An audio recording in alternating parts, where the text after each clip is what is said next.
Meet Artemis, a top-class scientist who had always believed in reincarnation. When she met her untimely death, she finally proved her theory correct.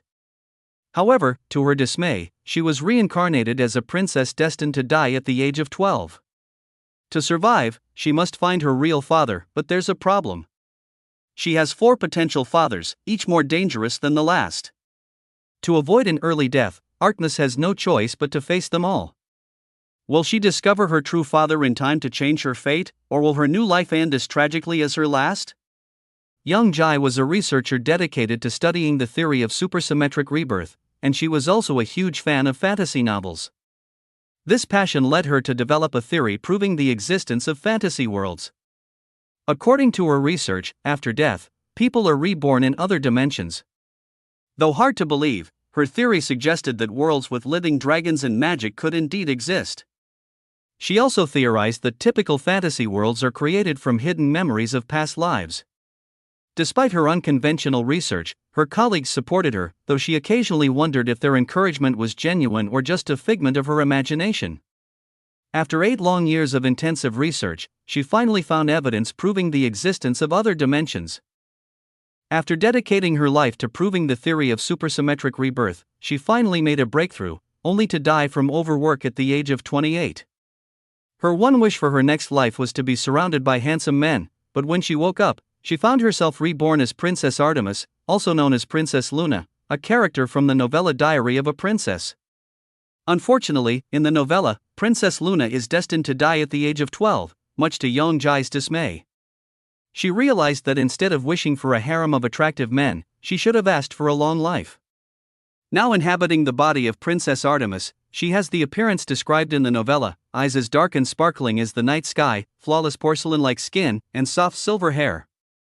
However, she quickly comes to terms with the fact that she's in a tragic story where the princess dies young. This realization hits her hard, even though she had proven her theory about being reborn in other dimensions. One day, as she's preparing for her 7th birthday, a maid enters her room, noting that everything is ready. The little girl recognizes this moment from the novella. It's the exact scenario where Princess Luna's ill-fated journey begins, culminating in her death during an invasion when she turns 12. Young Jai, now Artemis, can't believe her luck. Why couldn't she have been reborn in a story with a happy ending instead? As she looks in the mirror, the maid remarks that she's so beautiful that she will outshine even Queen Athena. Just then, a knock on the door interrupts them. It's Pluto Leoleon, an imperial knight and one of the main characters from the novella, requesting an audience. Pluto is described as a man with dirty brown hair that captures the darkness of the night, unnaturally pale skin, and cold, gray-blue eyes that reflect nothing. He's the ultimate assassin, known for his loyalty to the queen and his fearsome reputation as a ruthless killer on the battlefield. He is also implied to be Princess Artemis's father. Pluto reports that her escort to the residence of Countess Goddona will arrive in 2 hours, as ordered by Chancellor Eugene.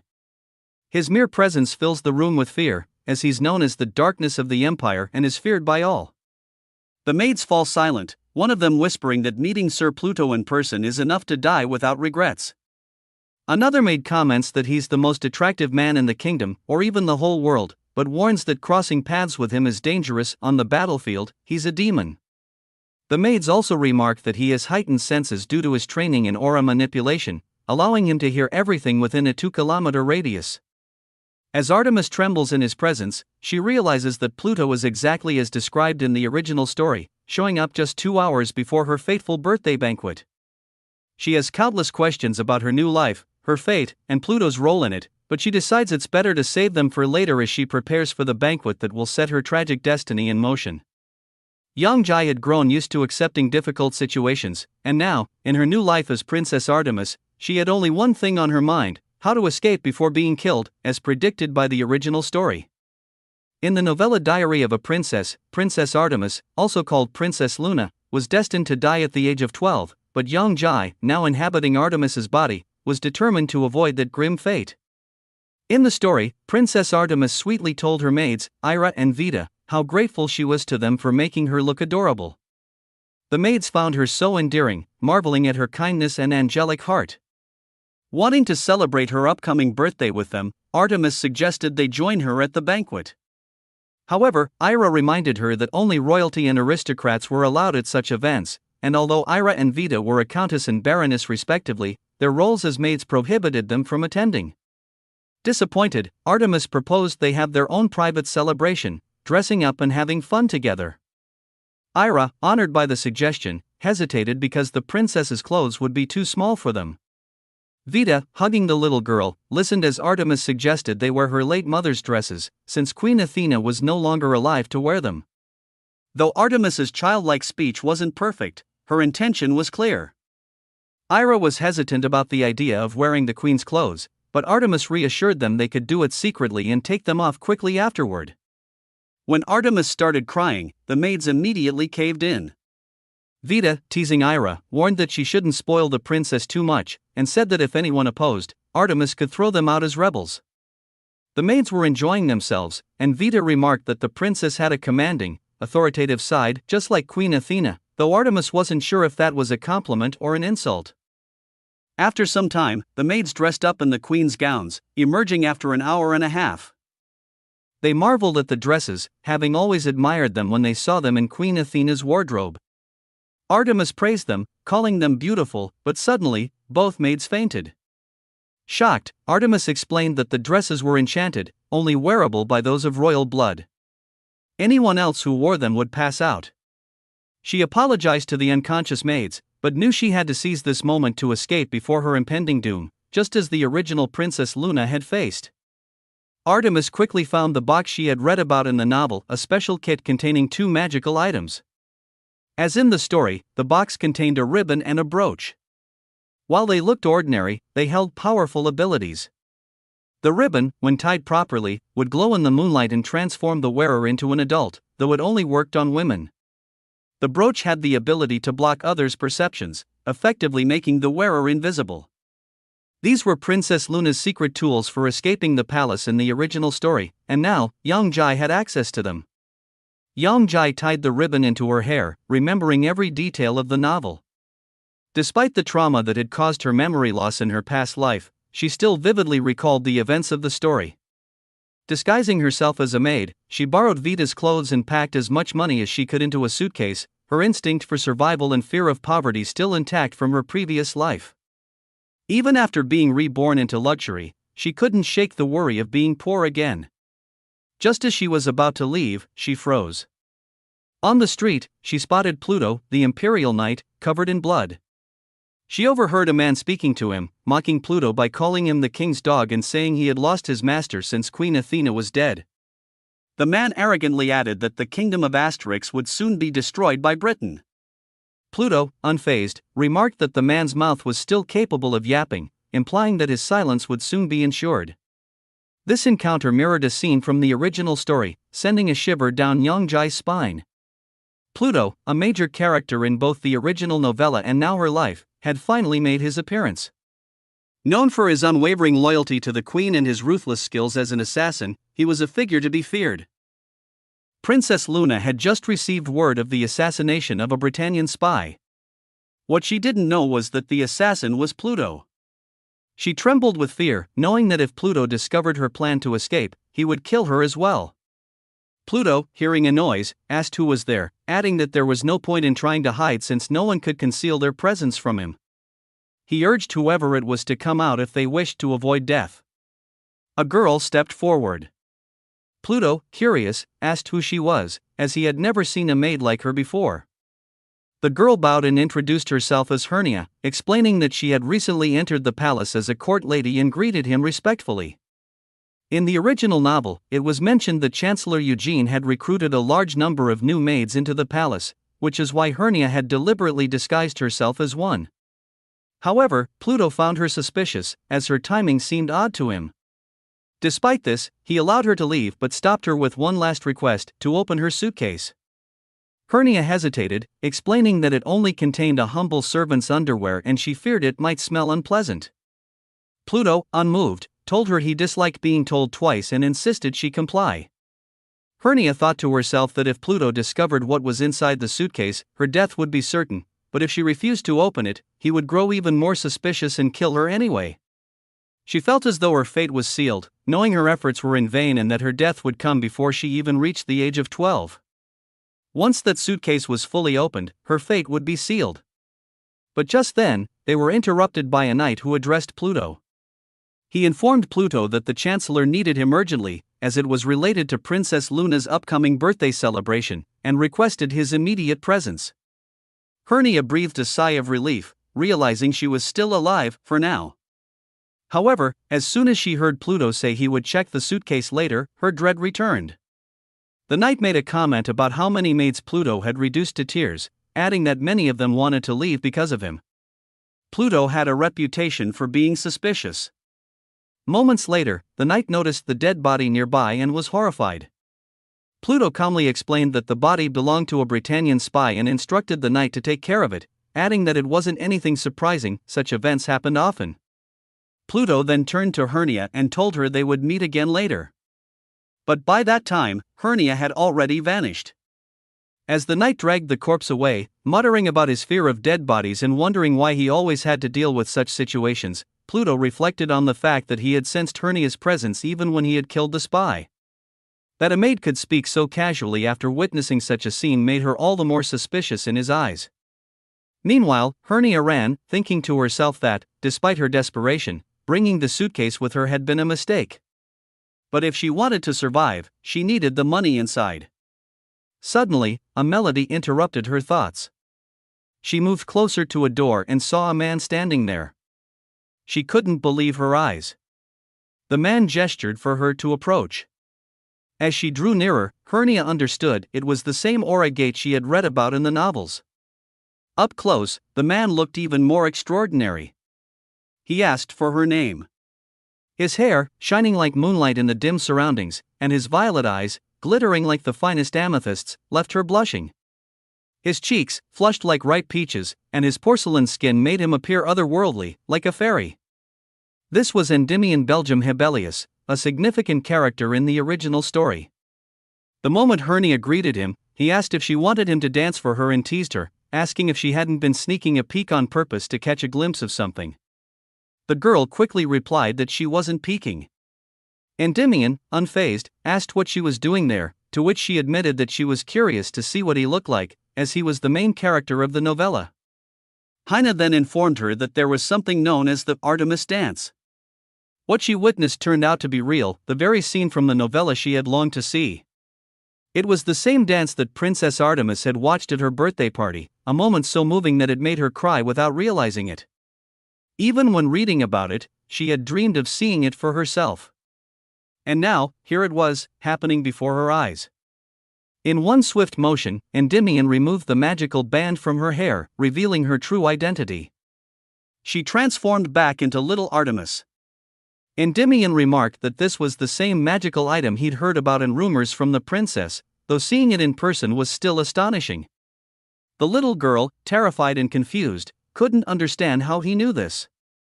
Endymion then explained that the Artemis dance was a special bond shared between him and the princess. He gently kissed her hand and greeted her formally, addressing her as the Little Moon of the Empire, Princess Diana Artemis Stella Asterix. The little girl realized that aside from Princess Luna, no one else knew about the secret of the Artemis dance. She also realized that the princess herself didn't seem to understand when she'd spoken about magic items. Feeling foolish, she remained silent. Andy, meanwhile, turned toward the princess, confused by her presence, especially as royalty wasn't typically connected to such matters. But suddenly, Pluto entered the room, having grown suspicious of the polite maid and followed her. What he saw shocked him, he couldn't believe his eyes. The little girl, now Princess Diana, tried to remain calm, but her mind raced with panic. She was a princess, after all, and had only run away to survive.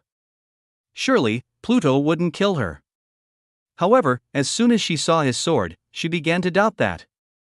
She believed her life was about to end, the worst life possible, in her mind, and was already bracing herself for the worst. But something strange happened, she wasn't in pain. She opened her eyes to see Pluto standing with his sword raised, but instead of targeting her, it was near Andy. Pluto demanded to know how a filthy rat dared to lay lips on the back of the princess's hand. Andy, not intimidated, replied that if kissing the princess's hand was an insult, he would pay for it with his life. The princess could hardly believe it, Pluto could actually kill him. She struggled to think of a way to defuse the situation, but her brain failed her, and she broke down in tears, sobbing that she was scared. She was convinced that Pluto would kill them both at any moment. Just then, a voice called out, reporting that she hadn't been found, so he had come looking for her. He recognized her by her pink hair and a distinctive eye. Cupid, another figure, added that he was surprised when he heard her voice. Pluto turned to them, irritated, and demanded to know why they were there. Instead of guarding Gasonia, they had wandered off. Realizing this was her chance, the princess threw herself around Cupid's neck, crying out that Pluto scared her. Pluto, still suspicious, repeated his question, why was the rascal there? Cupid explained that the patrol had ended earlier than expected, to which Pluto ordered him to leave immediately, stating that his business was done. Confused, Cupid asked what he was supposed to do next, unsure whether Pluto was referring to the princess or something else. Pluto, growing impatient, told Cupid that he didn't like repeating himself, making it clear who he meant. The princess, observing this interaction, couldn't understand if she was being treated like an object or something worse, given Pluto's cold demeanor. It seemed like Pluto was furious about her attempted escape. Despite her royal status, she found it hard to comprehend why he, as merely a knight commander, was so rude to her. But then she remembered that while his position was technically lower, the knight commander came second only to the emperor in the hierarchy. After all, Asterix was an empire built on conquest, and Pluto was known as a loyal dog who would obey every command of the ruthless Queen Athena without question. Queen Athena, though the ruler of an empire, was often referred to as a queen even though she had ascended to the throne as an emperor. Andy turned to Pluto and suggested that since Chancellor Eugene had been looking for him, perhaps he should hurry along, especially now that Sir Cupid had returned, making Pluto's presence unnecessary. Cupid chimed in, adding that he was the princess's official knight escort and questioned if there was any valid reason Pluto should stay and take her away. Pluto replied cryptically, stating that while there was of course a reason, in truth, there wasn't any at all. The moon itself seemed to implore him to take the suitcase. In response, Cupid pointed out that if Pluto didn't have any solid reasons, he should probably step aside. The little girl, Princess Artemis, added that she liked Cupid, which only intensified the tension. Endymion observed the exchange, confused by the murderous look Pluto directed at Cupid. Could it be that the strongest knight, who had never lost a battle, might be facing his first defeat here? Andy found it satisfying to have delivered a verbal blow to Pluto, but for some reason, it didn't bring him the satisfaction he had expected. It felt as though something was still missing. Meanwhile, Pluto muttered to himself, reflecting on the fact that even after witnessing a murder, that maid had acted unnervingly normal. Now, having discovered that the maid was actually Princess Artemis, he began to wonder if she might be even stronger than him, perhaps the most formidable demon, surpassing his own abilities. After all, she was the daughter of an oppressive queen, and her fearlessness on the battlefield seemed to echo his own. Anything was possible. As Pluto brooded over these thoughts, someone asked him why he seemed so gloomy and whether he believed Princess Luna might be his own daughter. The second character confirmed that Pluto did indeed suspect this. He explained that it was obvious to him, reflecting on his affiliation with Her Majesty's Four and how his thoughts connected to Princess Luna despite his usual outward appearance. While holding his sword, Pluto stood near another figure who also belonged to this elite group. He looked at him with an arrogant expression, remarking that he was too proud for a minor misdemeanor, grinning as he asked if he didn't think the princess would be furious to know he was treating her like his own daughter. Pluto's thoughts returned to the princess, considering her words carefully. He knew his reaction was expected, given the truth behind her words. Yet, he continued to deny it outwardly. As they walked through the forest, the princess noticed the path was not leading to her chambers. Cupid casually mentioned that he wanted to take her somewhere better. Distressed, the princess began crying, pleading for him to let her go. Cupid, looking at her with anger, threatened her with death if she didn't stay quiet. He asked her if she really thought he wouldn't notice she was a scoundrel. To his surprise, she responded by acknowledging that she knew about his injured eye, the one that had been damaged in more ways than one. She explained that she realized this immediately because his opposite eye was injured as well. She also noticed how he often carried the princess out of habit, but found it suspicious that he continued to hold her when he could have easily let her go long ago. She thanked her, explaining that the reason she had allowed herself to be kidnapped was to use the situation as a distraction. Her abduction served as bait for her escape. Now that Princess Luna had been kidnapped by a British spy, she could slip away unnoticed, and no one would ever find out. He asked her what she meant by no one would know. She responded that it wasn't something he needed to understand and warned him that she was experiencing a flashback. She reassured him that everything was fine, except for her pronunciation. Then showed him a magic brooch.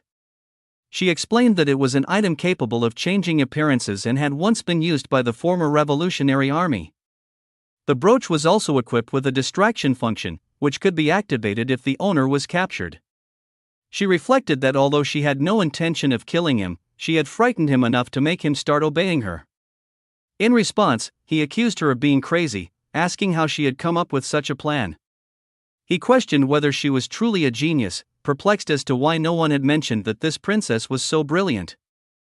Her unpredictable behavior unsettled him, as did her ability to surprise him at every turn. Being around someone who could so easily change the rules of the game made him uncomfortable. She added that what unsettled her even more was how quickly she had adapted to this new world. There was a note of pride in her voice as she spoke of her abilities. She felt that her adaptability had allowed her to find her place in this strange new world. As she recalled her past, she remembered being a defenseless orphan, living a harsh life where the only rule was that if you didn't adapt quickly, you wouldn't survive. These memories reminded her of how far she had come through sheer adaptability, a skill that had finally started paying off. Determination sparked in her eyes as she prepared her next move. She readied a spell, knowing the brooch would explode right next to his face. It was her last resort to protect herself. If he didn't retreat, the explosion would not only blow the brooch to pieces but also take him with it. Suddenly, she heard someone call out to her, addressing her as Princess Luna. The name caught her off guard, and she turned around to see who had spoken. A mixture of surprise and concern flashed across Luna's face. Few people knew her by that title. Running towards her was Endymion. He stopped him abruptly, shouting at him not to come any closer. He threatened that if he made a move, he would kill her. There was determination in his voice, though inside he felt fear and tension. He laughed, finding the situation amusing. He found it interesting that she couldn't even move because of this small little body. He felt hatred for the fact that Luna was a genius superior to him. The man, however, was already thinking about what order to give Dion first. He liked seeing exhausted men, so he ordered him to kneel. The boy obeyed immediately, and the man laughed merrily at this display, asking if the boy had even a shred of dignity. Damien replied that compared to the princess, he was just a man of no value. The boy remarked that if he could save the princess's life by kneeling or sacrificing his own life, he would gladly do so. Tears welled up in the girl's eyes. Damien Bellium Hellas was like a second father to Princess Luna. Lady Putter's ribbon, once just a toy for aristocratic children, had become a strong shield, unlike Fanta's brooch. The man, seeing such submissive behavior, remarked that it made him want to mess around even more. If the girl used the shield and bomb at the same time, she knew the spy would die, but she would also be caught. She wished to be presumed dead, so no one would find out. At this distance, Damien would also be affected. The girl ordered herself to stay focused. He's just a character from a novel, she thought, reminding herself that the situation was different from last time.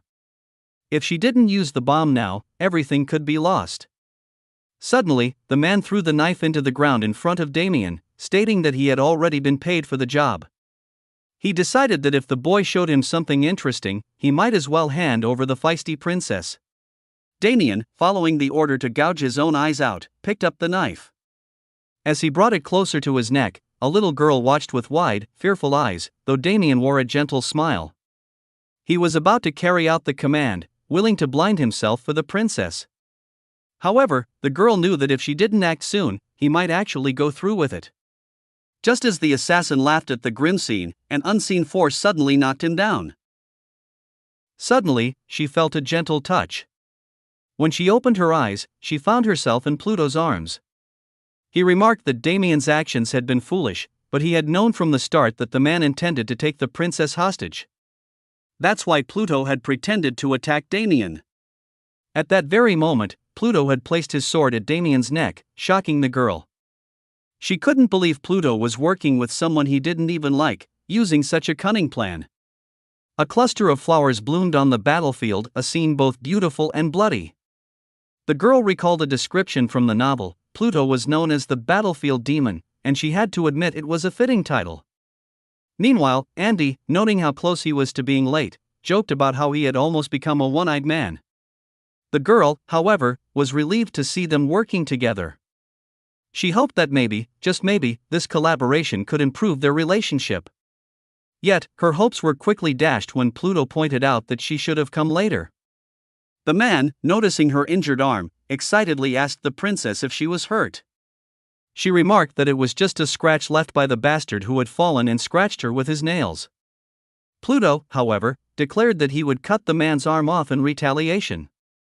The princess thought he was overreacting. It was just a small cut, after all. But Pluto was determined that the bastard would regret what he had done. The girl, remembering she was from 21st century Korea, couldn't let this happen. Even if the man had tried to hurt her, she couldn't let Pluto go to such extremes. Clinging to Pluto, she begged him not to do it. He ordered the man to repent for his actions in the afterlife, seemingly ignoring her pleas. Desperate, the girl clung tighter to him, tears streaming down her face, and begged her daddy once more not to carry out his threat.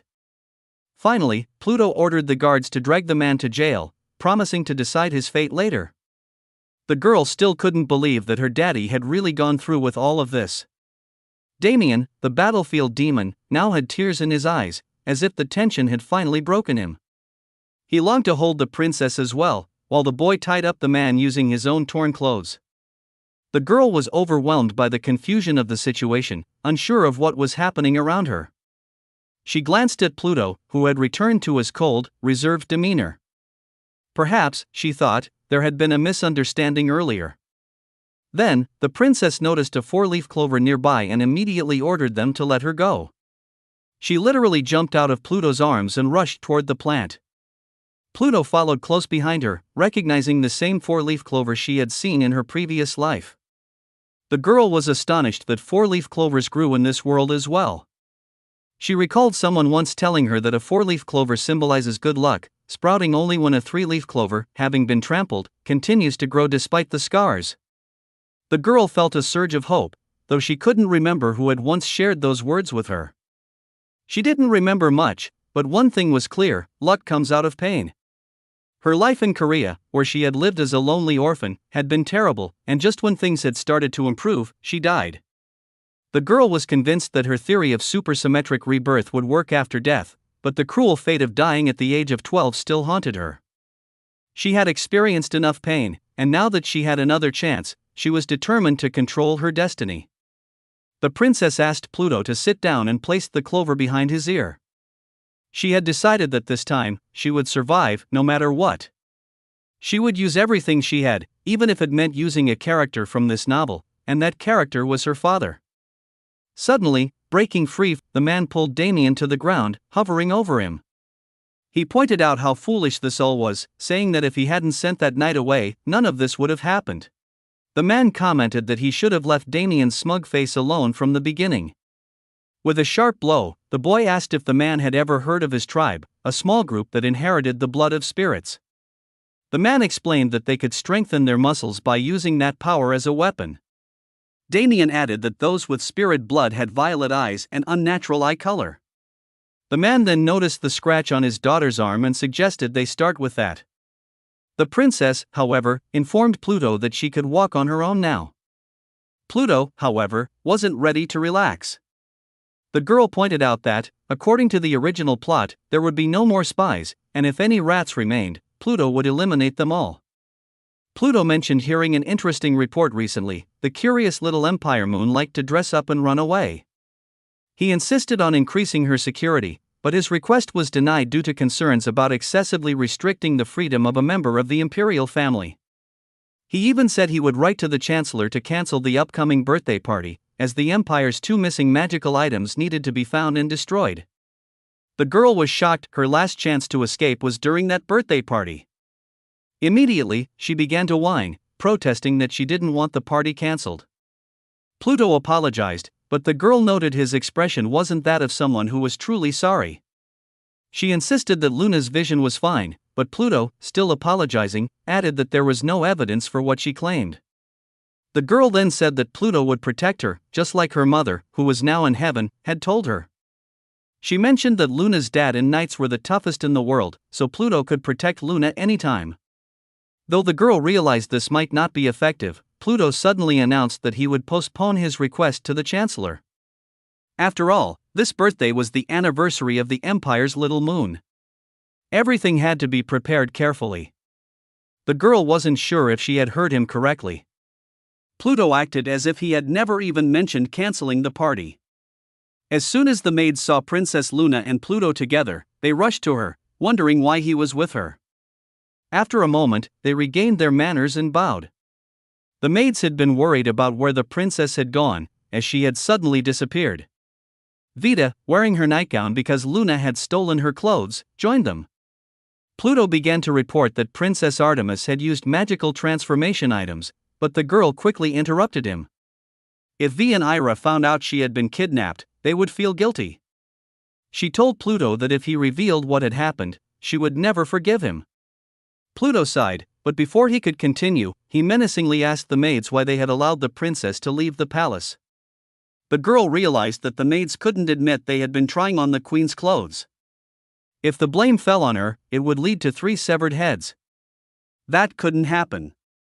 She ordered herself to think hard, but in her panic, she couldn't come up with anything.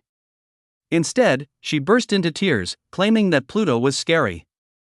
The maids immediately fawned over her, exclaiming how cute the princess was. Jahi, one of the maids, couldn't believe it had worked. The girl thought that this trick wouldn't affect someone like Pluto, but when she looked at him, she saw panic in his eyes. He muttered that kidnapping a royal family member wasn't uncommon, but he was cut off by the arrival of a servant. Pluto turned and asked what had happened.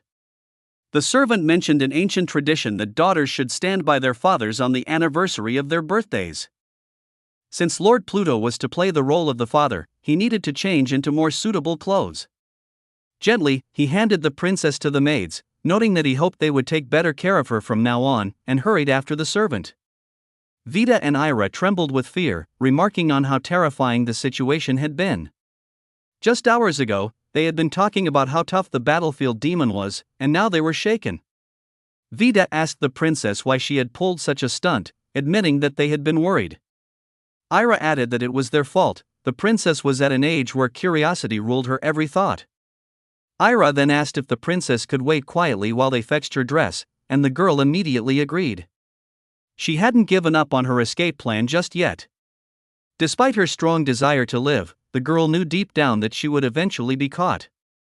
Jahi was taken by surprise when she felt a gentle breeze and noticed a stranger sitting atop the roof. Shocked that someone could be so high up, she watched as the figure suddenly jumped off the building and disappeared. The girl was sure she hadn't imagined it, someone had been there. It couldn't have been a ghost. The maids returned at lightning speed, startling the distracted princess. They couldn't figure out what had gotten into her lately, but today, she was acting especially strange. They suggested she change into her new clothes and go with them.